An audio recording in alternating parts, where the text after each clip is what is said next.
सर्वोच्च न्यायालय के बारे में हमने स्टार्टिंग इसका पढ़ लिया था, और सबसे इम्पोर्टेंट जो इसमें टॉपिक है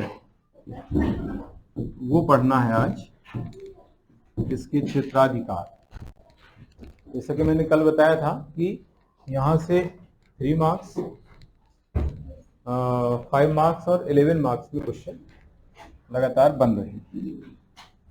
तो उसमें मैंने हालांकि कल सारे लिख दिए थे, बता दिए थे आप लोगों को, एक बार फिर से देख लेते हैं क्षेत्राधिकार कौन कौन से हैं। इसमें पहला आता है आरंभिक, या इसको मूल क्षेत्राधिकार भी कहा जाता है। सेकेंड है रिट क्षेत्राधिकार।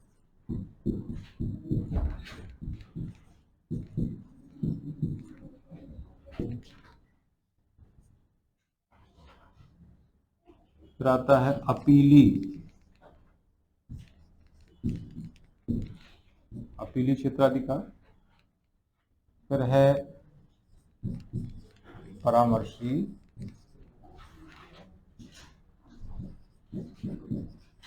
न्यायिक पुनरावलोकन,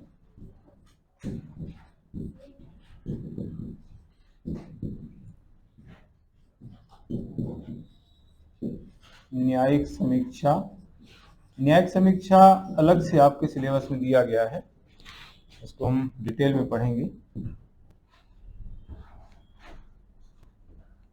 फिर आता है अभिलेख न्यायालय।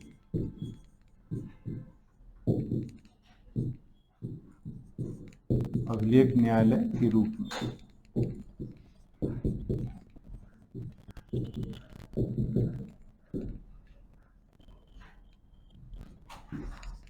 अंतरण का क्षेत्राधिकार।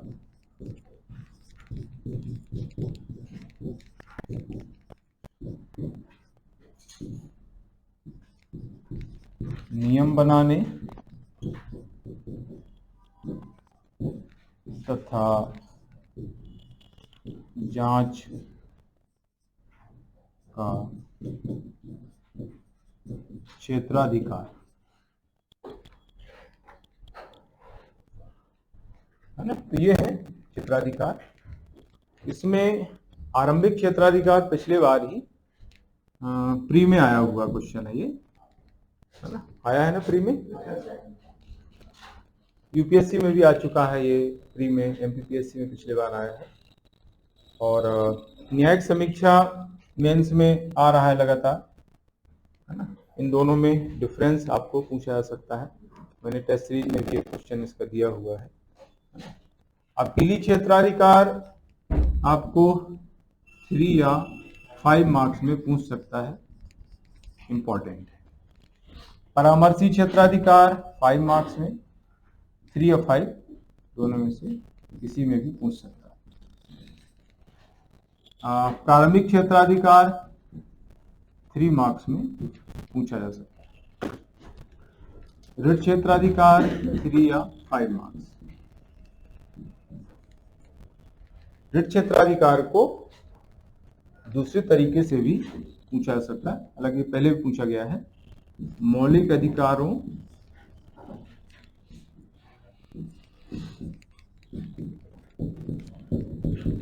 के संरक्षक, गारंटर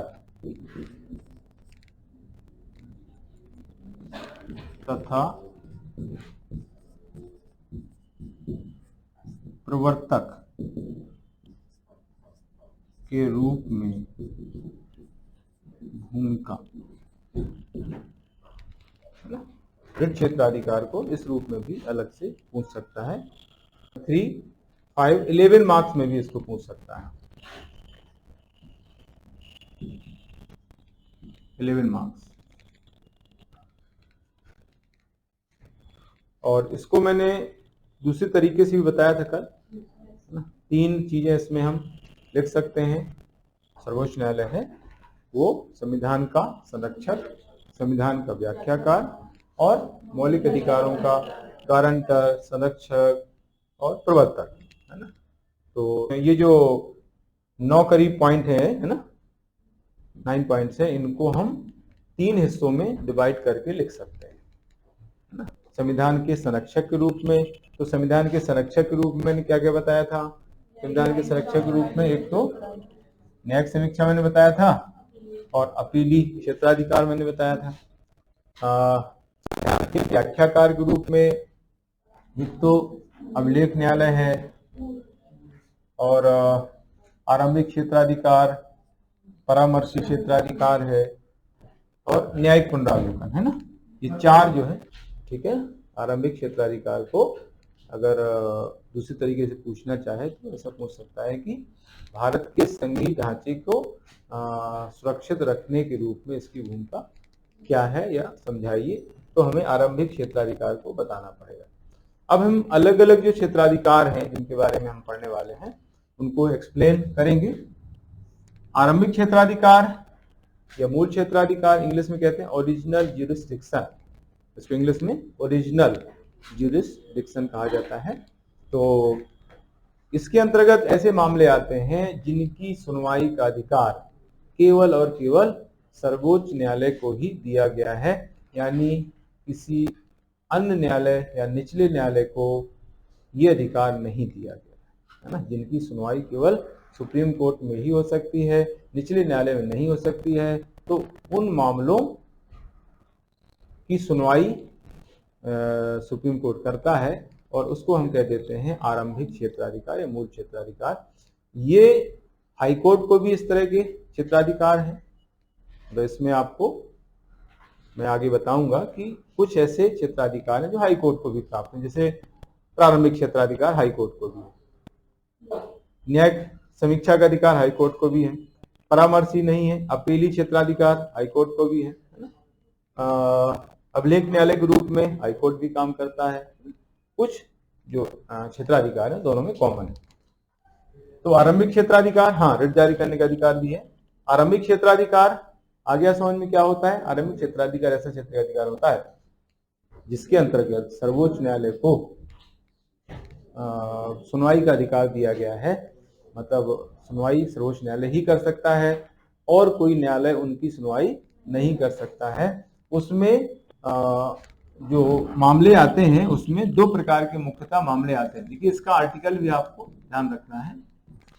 अगर आपको 3 नंबर में ये क्वेश्चन पूछा जाता है तो उसमें आर्टिकल आपको लिखना पड़ेगा, और वो आर्टिकल है 131 131।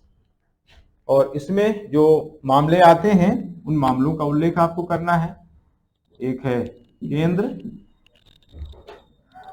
तथा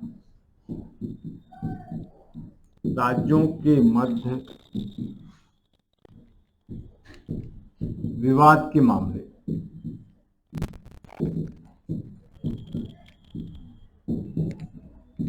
दूसरा है 2 या 2 से अधिक राज्यों के मध्य विवाद के मामले।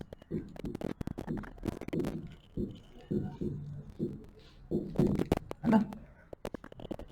तो चूंकि इन दोनों हुई मामलों की सुनवाई का अधिकार केवल सुप्रीम कोर्ट को है, यानी हाई कोर्ट और निचले न्यायालय इनकी सुनवाई नहीं कर सकते हैं, इसलिए इनको हम कह देते हैं आरंभिक क्षेत्राधिकार या मूल क्षेत्राधिकार। इसमें राष्ट्रपति उपराष्ट्रपति के निर्वाचन के विवाद के मामले भी सम्मिलित किए जाते हैं, लेकिन उनका उल्लेख यहाँ पर नहीं किया गया। खास बात ये आर्टिकल जो 131 है वहां पर ये दोनों तरह के ही मामले उल्लेखित हैं संविधान में। राष्ट्रपति उपराष्ट्रपति के निर्वाचन संबंधी जो विवाद के मामले हैं उनका उल्लेख अलग जगह किया गया है, और वो आर्टिकल है 71 ना, उसका उल्लेख 71 में किया गया है। लेकिन उनको भी हम प्रारंभिक क्षेत्राधिकार के अंतर्गत मान लेते हैं, लेकिन यहाँ पर 131 में उसको मेंशन नहीं किया गया है। ठीक है, क्योंकि राष्ट्रपति उपराष्ट्रपति के निर्वाचन के विवाद के मामलों की सुनवाई भी सुप्रीम कोर्ट ही कर सकते हैं। हाईकोर्ट को इस तरह का अधिकार नहीं है। हाईकोर्ट के अंतर्गत इस तरह के जो मामले आते हैं वो सांसदों तथा विधायकों के निर्वाचन संबंधी विवाद के मामले आते हैं। मतलब हाईकोर्ट का प्रारंभिक क्षेत्राधिकार ये है, सांसदों तथा विधायकों के निर्वाचन संबंधी विवाद के मामले उनकी सुनवाई का अधिकार हाईकोर्ट को है। हाईकोर्ट से निचले न्यायालय उनकी सुनवाई नहीं कर सकते हैं, हाईकोर्ट में होगी, इसके बाद सुप्रीम कोर्ट में होगी। तो ये जो है हाईकोर्ट का प्रारंभिक क्षेत्राधिकार हो गया। कौन सा मामला? सांसदों तथा विधायकों के निर्वाचन संबंधी विवाद का मामला। मौलिक अधिकारों के उल्लंघन पर रिट जारी करने का जो मामला है वो भी हाई कोर्ट का प्रारंभिक क्षेत्राधिकार हो गया, क्योंकि वो भी इस तरह का जो अधिकार है वो निचले न्यायालय को नहीं है। रिट जारी करने का अधिकार केवल सुप्रीम कोर्ट, हाई कोर्ट को ही दिया गया है। तो ये हाई कोर्ट के प्रारंभिक क्षेत्राधिकार भी मैंने यहाँ पर आप लोगों